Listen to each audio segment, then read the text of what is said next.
Miting tabiri bupumnamakpu kurumzari taramnokchari. Sandokchari bathorum asi Impact TV ki entertainment news kaya ge pawdam puzer kliba mami mapawni.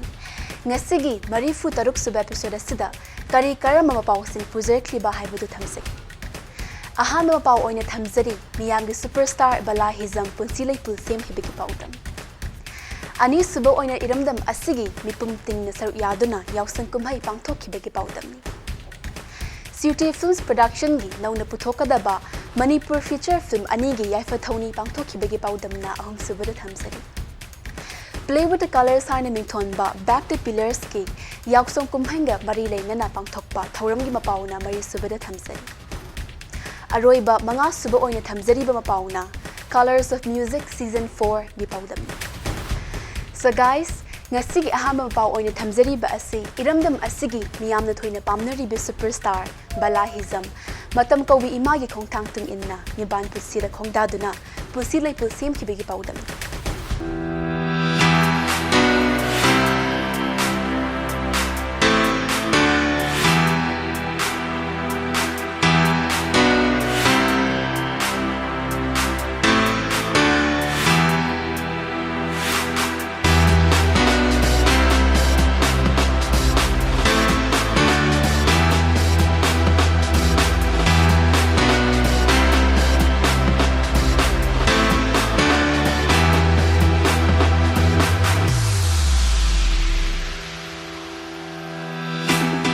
Iramdam asida film gi taibang dum yamna thoidok hendong sing thana ribi mamiroi Bala Hizam matam kawi imagi khonglei tungina yumban punsida khongdaraduna tha si yauke batang tarani panda lilong chajing dagi ningthaujam Dinesh ka punsi leipun sem krei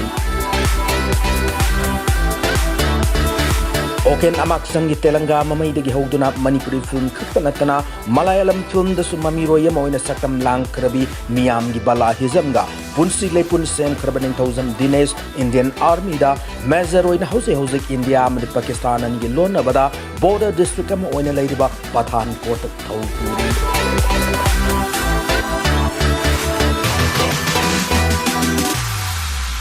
Mayam Butaram Nokchari Adomna Ingviribasi Mamim Pawning asi Akoina Mayam the Pujarakadori Mapawasina Manipur ki most celebrated female actor Haijabatare Bala Hizam ki Luhong Baduni Luhong Baki Matunda Maza Muhana Kumakada Kumo Edra Dugi Wakalon Adagi Hosi Lakliba Akogi artist sing atopam Akogi Anupa Amasung Nupi actor Amsung actress sing the game Akogi wishes Kaya Among Mayam Yumpamda Tamjahange Aduga Akoina Mayam the Thing Hanjagadori Se Akogi Nyamba Akogi actor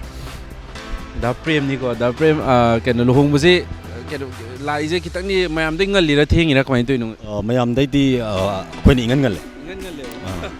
matam chana dum lakpi ba function khudimak ta ju dum host or matam chana ju yogirak pa dum mayam am ni ngasi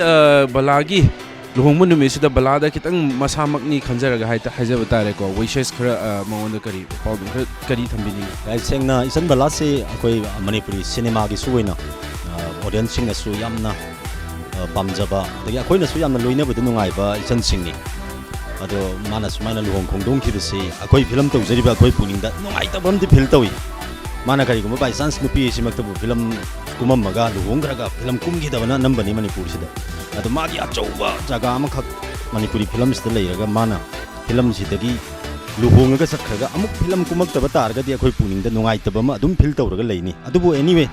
mana sumaina magi mioi ba simagi magi matam lag pai duni mana luhong khungdong ki tana sumaina sakhiba se yam nungai phaba punsi mo isanu ibwata pa da ba yamna nungai ba imung ma wo isanu haibagi wish to imangon da bizari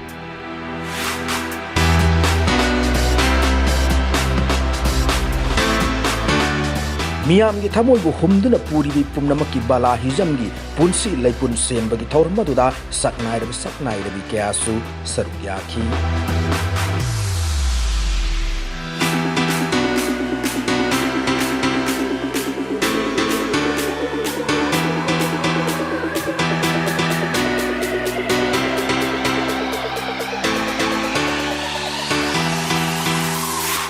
ngasi mixina dagi akoina khangjaning basina ko ngasi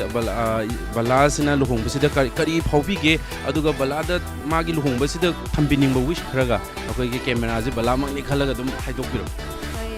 luhong base nungai chebala su nungai amni ko aduga chebala se sida wishing her a very happy married life na haninge bala se luhongaba matung da mukhan film line sida yawning bra kari ma yawning tari ko magi husband da kamai na hai tari kamai convince tawni yahaninge je bala se adum ma luhongra ga so adum kaino khoi industry da adum le haninge convince Dadinesh je bala se luhonga so adum kaino kumhan biro kholo na haninge so dana kuman biro akoina jo haijari thank you so much Maxine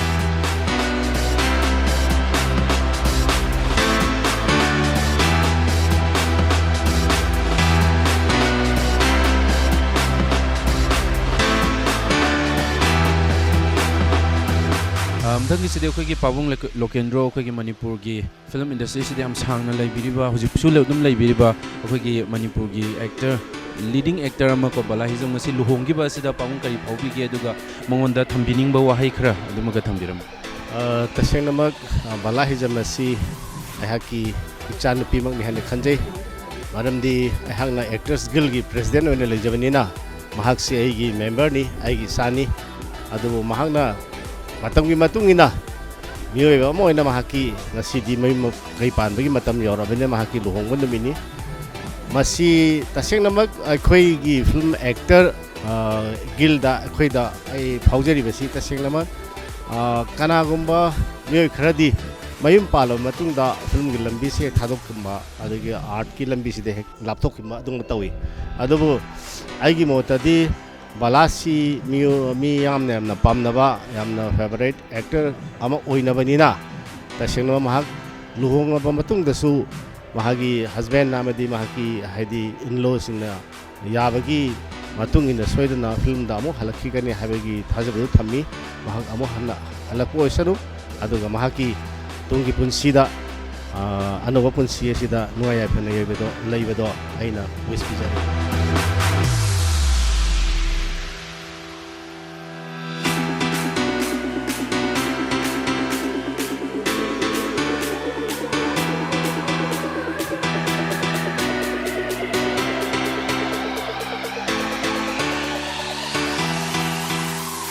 Mthang sidi akhoi gi ichan Gepelina amusing ichan Prinalini ko mukani mak bora looking gorgeous aduga ngasi balana luhonggi sida kari phaubi ge yamna nungai taba su phawe aduga nungai su phawe mix feeling ore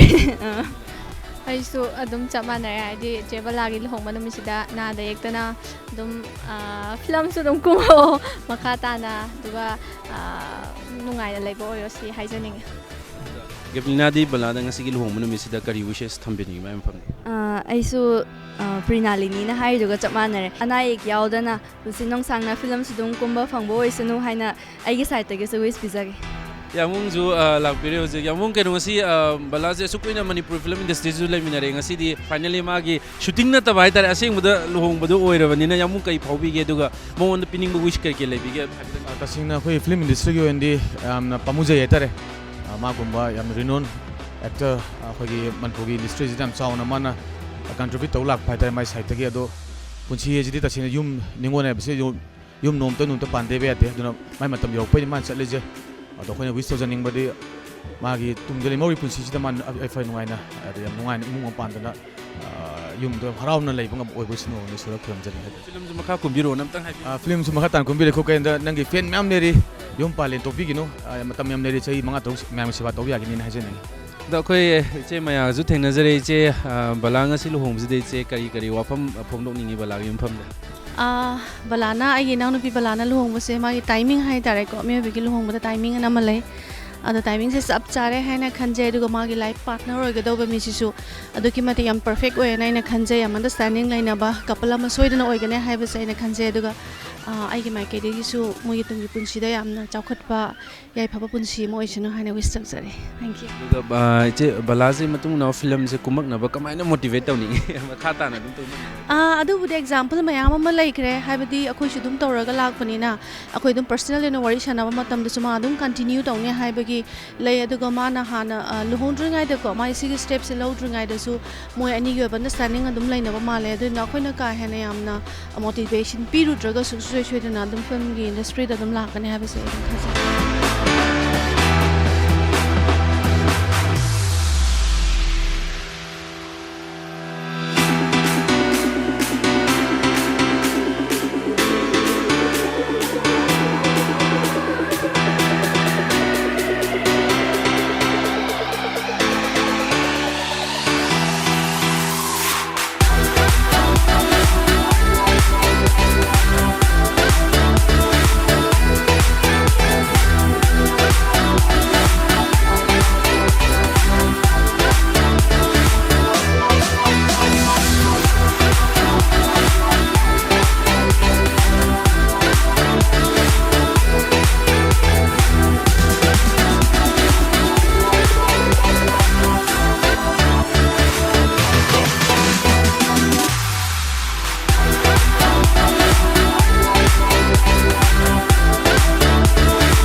Balaagi Yimban Punsi Ing Tappa Nungai Yaifaba Matam Chupada Oyasunu Haina Mami Mapaugi Tingi Maikaidagi Yaifabauzel Pizari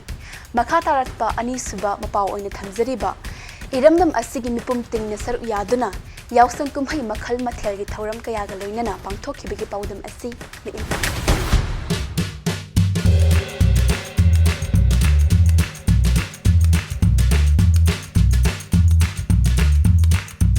Iramdam masida ngalingay matamdagi hawna chatnabigi kanglon kaya galoinana pangthoktuna laklaba yausang kumhai kumsing kumja sigi oinasu mipum khuding laijaba pijat laiteng set chaduna momon minok kaloinana sarukya harauk tayamna pangthokrai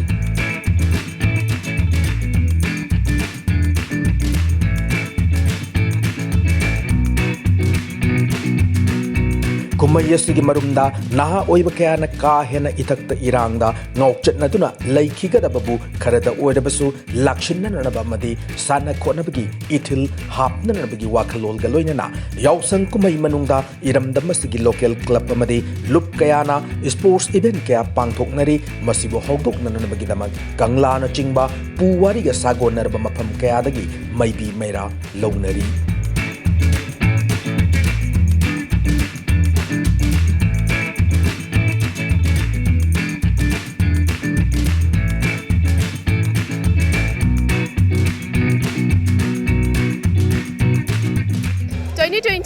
Yausang kumhaiga lakpaga iroirana lamdamasida lairiba angangdagi hauraga pakhang leisabi naha ahal pumnamakpu yausanggi yaifa paujel pizari 2020 gi yausang asi yamna ingchikpa nungaiba adagi any akhoi yausang sports na chingba aduga akhoi yausanggi thabal na chingba any yausangga mari lainaba events sing akhoi na lekai lekai da pangthokpa sports na chingba any event ta yamna nushi chanana ahan angang adagi pakhang lesabi amana ama mentally physically financially support taunaraga yamna ingna chikba nungaiba machu kumhai amo hense haina manipur gi praja mayamda balahizam aina impact tv gi maikai dagi aifa paujel bizari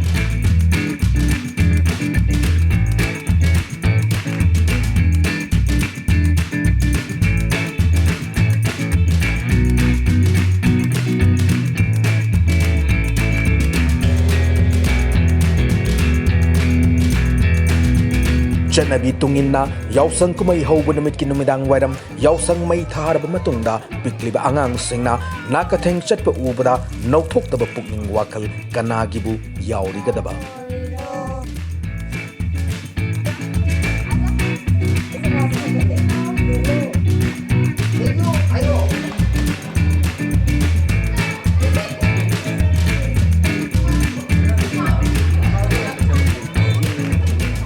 Amarom da amok lamta thagi thabal mangalna lupa phudong bagum changkhon ningthi jaraba tanglok thengla ahingi ningthi babu achik babu yausang thabal gi tan thana tattana kai hobiri yening tha loina jabi yausang mana inkhalak level aisha pakham singbu inot hapli mayol chongalli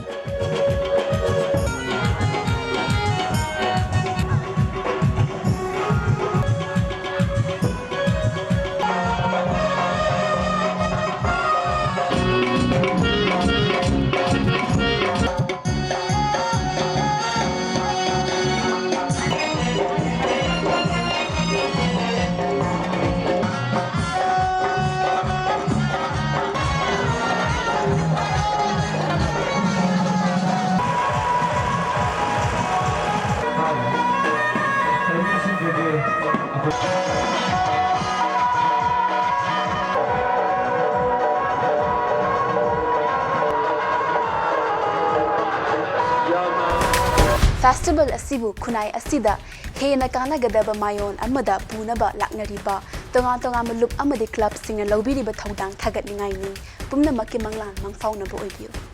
matang swari yamna tema break amatang lobzage khongle yang hanjarake impact tv meeting ta dum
Welcome back adong mi ingtabiriba si Impact TV da sandok chariba mami mapaugi marifu taruk suba episode ni break ki matung asida puzer kliba ahum subong pau asina CUT Films production gi nauna puthokadaba ahing sina loidringai amadi machanupa ahum haina mithonba Manipuri feature film ani gi yaifa thauni pangthokibegi paudum asi punna mi ingtabi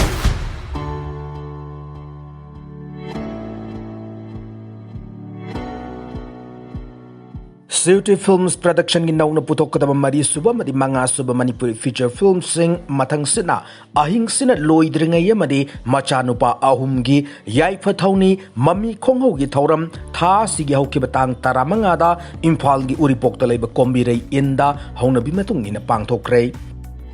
role se aigidi pungthu thugai ba role oidoine mamang da aina dum tapsaba dagi kaino toba aina ing tapsaraga sarakpa mayam do handaki sina aphaba police amagi role masaraka toine aingonda di pungno no ba role ama oidoine ai gi best level da di hona jarani anoba su oidoine na aingonda police amagi role sa doine na adu ai ga tominari ba mayam adagi aingonda gi su aina best level da hona jaraga aina फजना तौगेनदी खल्ले अदो success ओइनी हाइबसिदी आइना हाइबदी ngamjaroi babong mayam singna haibigidabani कासे अइना चौरक हाइबदंग पुरा हाइदी कितंग मतम लेनागिदबै कितंगदी कनो तौब वाट खरे अदुबु अइना खंगजाबदा मिनिस्टरगी मचा अमा ओइगनी हाइबै का अदुदी खंगजरे अदुगा अकुप्पा आई का सी ओइने हाइदी नुसीबदा ngaujaba हाइतारे सेंग अखोइगी यंगस्टर हाइतारे को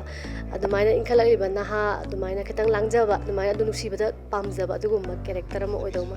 होना भाइस होय खेतनारे को रियल लाइफ कदी खतंग दि खेतनारे हाइबदी आइन होजिक लैबदना मी म थेंगना मतंदा आई दो वाहे म हाइनिंगसुको किदान माइ फ्री ओइ अदुगा फिल्म दि डायलॉग हाइदी सी म ngang दबा यादि हाइब लैरकबनिना खतंग दि चेंजिंग दि लैये आइना सेमगा ओइरो तंगांग तो आई जम असेंगबजु वांगांगबदो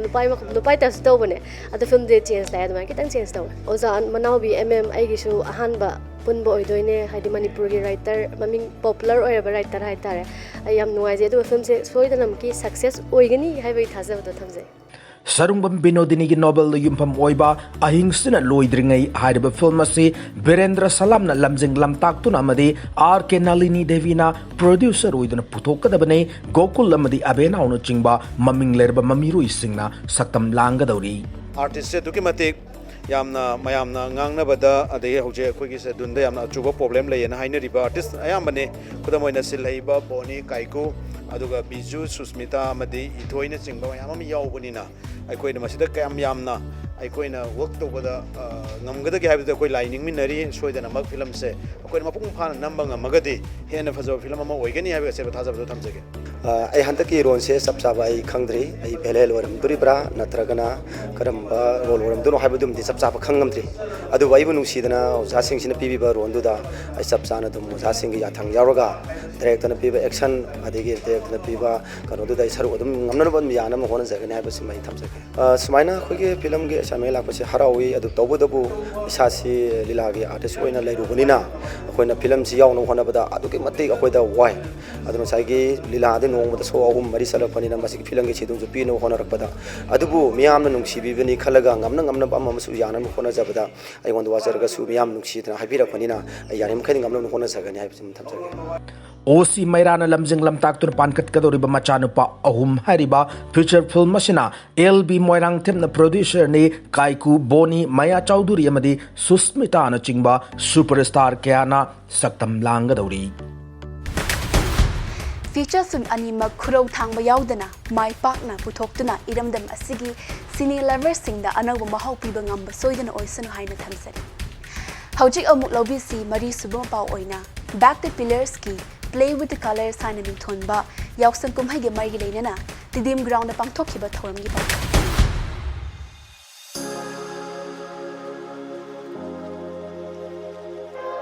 Back the Pillars na mami thawa namadi Youth Raising Star Club Tidim Ground ga khusamnaduna Play with the Colors aina mington ma thoram gi ahum suba season Tidim Ground da yausang kumai manung da pangthokre chahi khuding gi pangthokpa akoi gi play with the colors haiba empowering the children haiba back the pillars amasong akoi gi mami thawan ga loina na punna pangthok leiba chahi khuding gi pangthok pani handak so dumak pangthok tan akoi ngasi tinim ground da leijare aduga ahan boina akoi gi mami thawan gi chairman so riba akoi gi yamba mayam na khangnaraba director daromi maitai ga thengna jabdo chahi khuding gi pangthok ini daromi handak se ahum su subani ko aduga mayam da amka handak ki ngasi gi play with the colors haiba jida akoi na pangthok iba thoram se kari kari no haiba do adum tang maroina event sibu kogi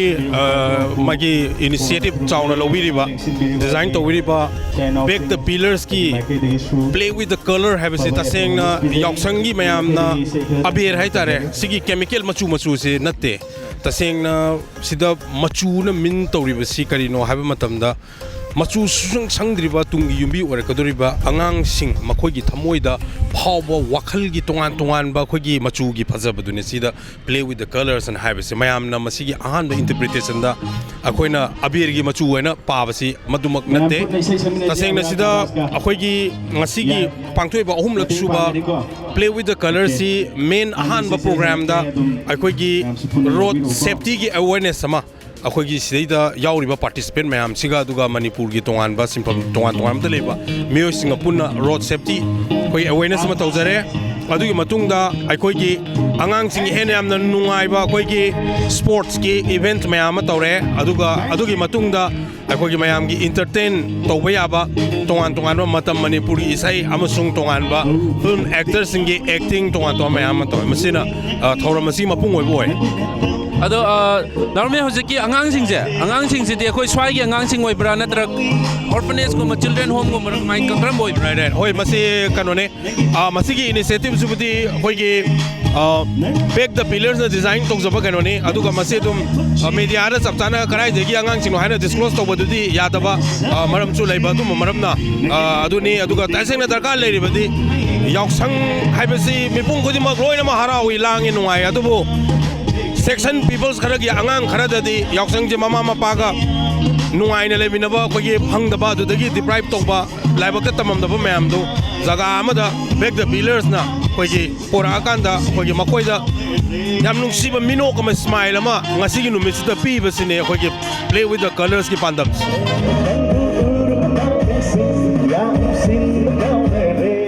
children home da leiriba angang singbu yausang kumai gi mahau chap sana phangan na ba pandam ma ga loina silliba sana khona ba gi thoram ase lenga ki minister thongam bishwajna imphal gi kangla da gi rally am lamtha duna hodokhi rally aduda children home gi pikliba angang sina road safety gi pausal puba play card sing sijna ki Back the Pillars pu asiguma thoram sindi bagi damakta thagachari makha tarapadasu hena mapung fana mai pak sinbo ipiu mathanga lokhachari bangasigi manga suba amadi aroibam pau oiba wave ki colors of music season 4 lamboi khongnang khongda pangthokhi bagi paudam asi lawi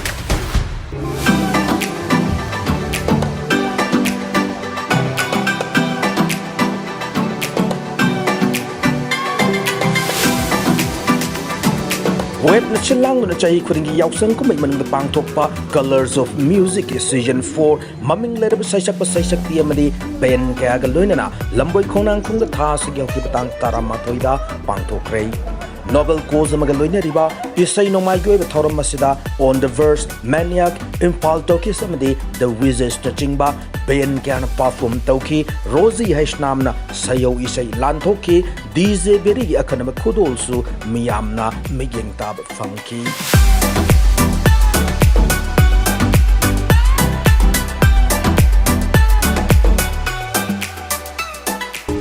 Mutaram no oksari ay giming tenzing program ngasigi yausang gi humni chanba numin asida akoina leiba pham asina lampoi khungang khongdani azik pangthoi ba thoram asina colors of music haidana akoi gi ngasigi wave haiba team asina organize tawraga season 4 marirak suba sahi mari suba aduguma yausang gi event amma khakni haiba event asida akoi manipur gi maming leiba band mayam amma verse maniac am sing infal tokis asina chingba band mayam amma perform tawduna mayam lakliba mayam asida ngasigi festival asibu mapung phan dori aduna ngasi mami pauna mayam da function festival asigi charokpa mapaum kha pujare mayam punna mi in tamidasi kutona bayang dolam bisi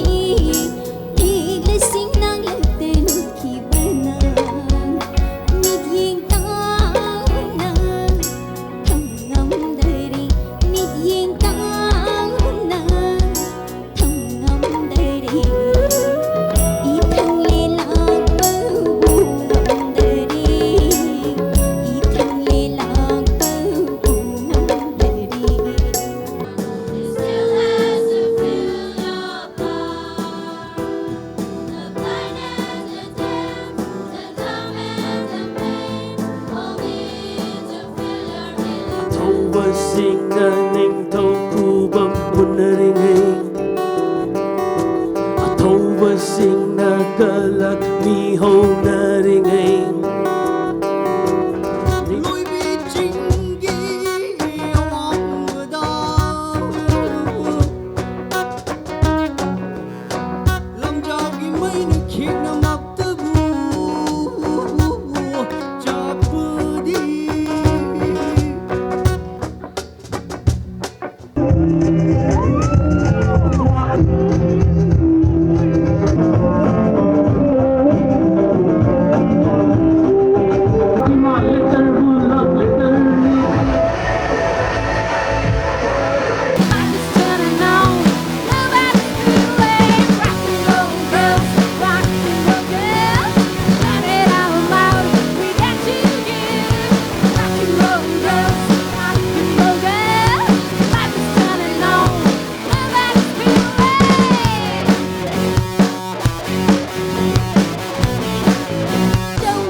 ꯋꯦꯐꯅ ꯁꯤꯟꯕꯤꯔꯤꯕ ꯊꯧꯔꯝ ꯌꯥꯝꯅ ꯃꯄꯨꯡ ꯐꯥꯕ ꯑꯣꯏꯈꯤ꯫ ꯑꯣꯜꯂꯛꯄ ꯆꯍꯤꯁꯤꯡꯗꯁꯨ ꯍꯦꯟꯅ ꯃꯄꯨꯡ ꯐꯥꯅ ꯃꯥꯏ ꯄꯥꯛꯅ ꯁꯤꯟꯕ ꯉꯝꯕ ꯑꯣꯏꯕꯤꯌꯨ꯫ And that's all we have in this episode. Mathang episode ta anabu mapau kya amagaloine na mulak chige. Until then, keep watching Impact TV. And yes, never forget to subscribe our channel and to leave your suggestions and feedbacks in the comment box. See you. Bye.